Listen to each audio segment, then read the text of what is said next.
మనకి ఈ యుద్ధం వల్ల మనకి బేసిక్‌గా మనకేంటి ఇంపాక్ట్ అవుతుందంటే, hmm. We are one of the largest importers of crude in the world. Okay. So, ఎప్పుడైతే గనుక మనం ఇంపోర్ట్ చేసుకోవాల్సి వచ్చినప్పుడు, జనరల్‌గా వార్స్ వచ్చినప్పుడు ఏమవుతుందంటే, ఒక వార్ చేస్తున్నప్పుడు మీకు డెఫినిట్‌గా క్రూడ్ డిమాండ్ అనేది పెరిగిపోతుంది. హ్మ్. ఆ క్రూడ్ డిమాండ్ యాక్చువల్‌గా పెరిగినప్పుడు ఏంటి, నేను ఇంపోర్ట్ చేసుకుంటున్నప్పుడు నా ఇంపోర్ట్ బిల్ పెరుగుతుంది. హ్మ్. ఇంపోర్ట్ బిల్ పెరిగినప్పుడు ఏంటి, then I have to pay it in the term of dollars. అవును. So, when the demand for the dollars goes up, obviously I have to shell down more and more rupees.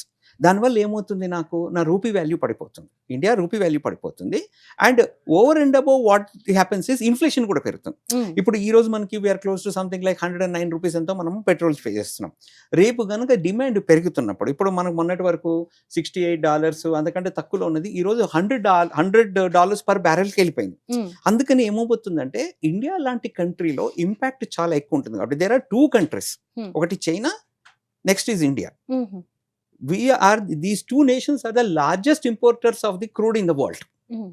So బేసిక్గా దీనివల్ల ఏమవుతుందంటే, obviously as far as the war is concern, ఇప్పుడు there are already lot of concerns that are already started.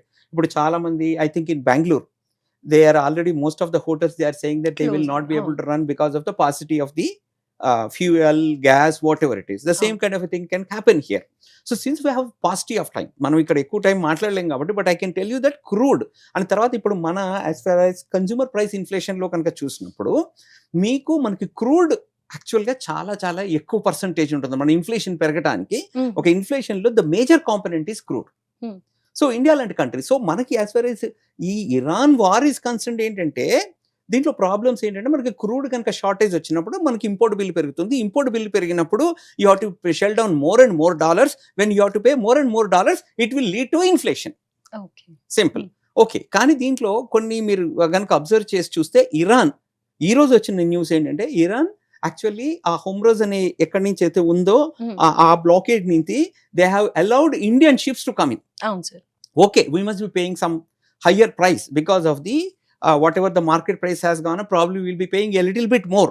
కానీ we may not probably face acute shortage మనం face కాకపోవచ్చు. అవును. అలాగే మొన్నటి వరకు ఈ శాంక్షన్స్ మనకు నాట్ శాంక్షన్స్, టారిఫ్స్ ఏదైతే యుఎస్ మనకు చేసిందో, దానికి సుప్రీంకోర్టు యాక్చువల్లీ స్ట్రైక్ డౌన్ చేసిన తర్వాత మనకి almost we came out actually out of that tariffs, right?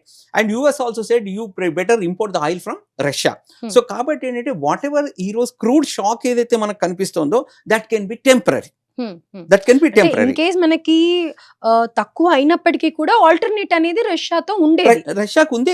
But they said అసలు the primary reason for US to impose tariffs on us, ఎందుకంటే ఏం చేస్తున్నాము, మనకి రష్యా తోటి అండ్ ఇండియా మనం ఏం చేస్తున్నాము, రూపీ దీంట్లో మనం ట్రేడ్ చేసుకునేసరికి డాలర్ ఇన్వాల్వ్మెంట్ లేదు. నువ్వు ఎప్పుడైతే only when we pay everything in dollar will get strengthen. ఇప్పుడు ఇరాన్ మీద కూడా వార్ ఏంటంటే, everybody is thinking that US is actually waging a war on Iran. No, actually it is only just ఒక pretext అనమాట. ఎందుకంటే Iran, China has actually lot of understanding, right? Iran is actually back. Nobody knows. Iran isn't. It is just Iran is మనకి the tip of the iceberg అన్నమాట. దాని కిందే ఉన్నాయి. The real iceberg are, it is supported by China. It is supported by Russia. It is supported by Korea, South Korea. So these three nations వీళ్ళందరినీ Iran support చేస్తున్నాయి.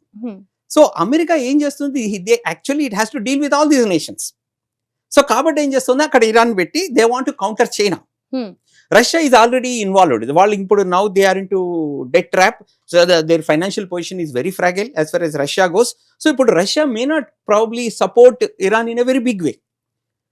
Okay, so what is that? So China is all powerful. China is only next to US. కానీ China is only lacking in what?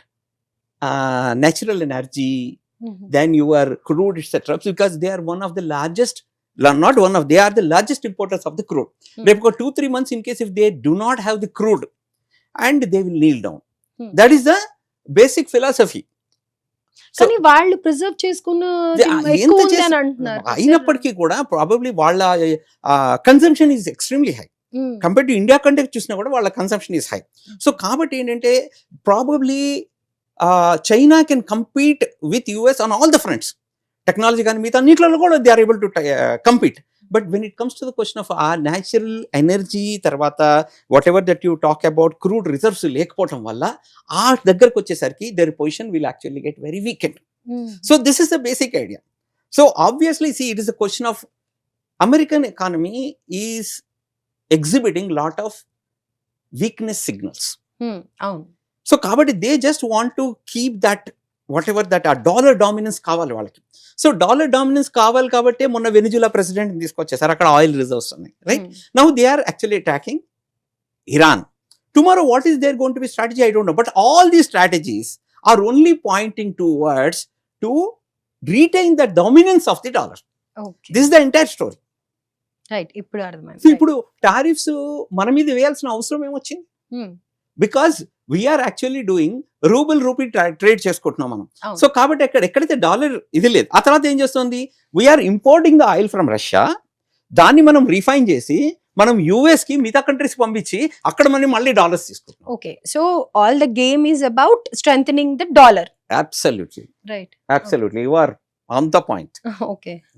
So now coming to as far as మీరు ఇందాక అన్నారు investors అది ఇదనంటే, yes అసలు actually the pain point ఏం చూస్తున్నారంటే మనకి ఈ టారిఫ్స్ అన్ని కూడా మనకు ఆల్మోస్ట్ 1-2 years నుంచి ఈ టారిఫ్స్ అనేవి చేస్తున్నాయి. అంటే they are actually impacting the markets. Last 18 to 20 months కనుక మనం చూస్తే మార్కెట్స్లో రిటర్న్స్ లేవు, కొన్ని చోట్ల యాక్చువల్లీ మైనస్ రిటర్న్సే ఉన్నాయి. So now any investor who is actually who wants to invest in equity markets, he should be a very patient investor.